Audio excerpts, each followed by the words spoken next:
श्री स्वामी समर्थ. जय जय स्वामी समर्थ. माझ्या स्वामी कृपा चॅनलमध्ये सर्वांना नमस्कार. स्वामी महाराजांच्या कृपेने तुमच्या सर्व चांगल्या इच्छा पूर्ण होत ही स्वामी महाराजांच्या चरणी प्रार्थना करते आणि आजच्या या नवीन व्हिडिओला सुरुवात करते. अजा एकादशीचं व्रताची कथा आणि त्याचबरोबर त्याचं महत्त्व आपण जाणून घेणार आहोत. त्याआधी तुम्ही माझ्या स्वामी कृपा चॅनलला सबस्क्राईब नक्की करा.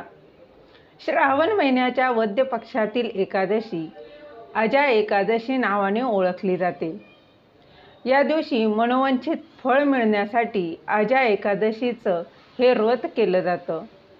तर यंदा 29 ऑगस्ट 2024 वार गुरुवार या दिवशी आहे अजा एकादशी. एकादशी म्हटलं तर आपणा सर्वांनाच माहीत आहे, एकादशी तिथी ही श्रीहरी विष्णूंना समर्पित अशी आहे. त्याचबरोबर या दिवशी श्रीहरी विष्णूंसोबत माता लक्ष्मीची देखील पूजा केली जाते. सर्व व्रतांमध्ये एकादशीचं व्रत हे सर्वश्रेष्ठ मानलं जातं. एकादशीचा उपवास देखील सर्वात कठीण व्रतांपैकी एक आहे. यामुळेच जे एकादशीचं व्रत करतात त्यांच्या मनोकामना पूर्ण होतात आणि भगवान विष्णूंची कृपा ही त्यांच्यावर कायम राहते. तर 29 ऑगस्ट 2024 वार गुरुवार या दिवशी या अजा एकादशीचा उपवास करता येणार आहे. त्याचबरोबर या व्रताची कथा आपण जाणून घेऊया आणि त्यासोबत महत्त्व देखील जाणून घेणार आहोत. अजा एकादशीची व्रतकथा ही चक्रवर्ती राजा हरिश्चंद्राशी संबंधित अशी आहे. पौराणिक कथेनुसार राजा हरिश्चंद्र अत्यंत सत्यवादी होता. त्याच्या आयुष्यात एक वेळ अशी आली होती की त्याची सर्व राजेशाही ही उद्ध्वस्त झाली. राजाची पत्नी, मुलगा सर्व विभक्त झाले. संपूर्ण कुटुंब हे निघून गेले. परिस्थिती अशी आली की त्याला स्वतः चांडालचा सेवक बनून उदरनिर्वाह करावा लागला.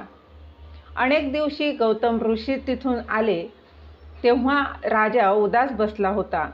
राजाने गौतम ऋषींना संपूर्ण व्यथा सांगितली आणि त्यांना उपाय विचारला.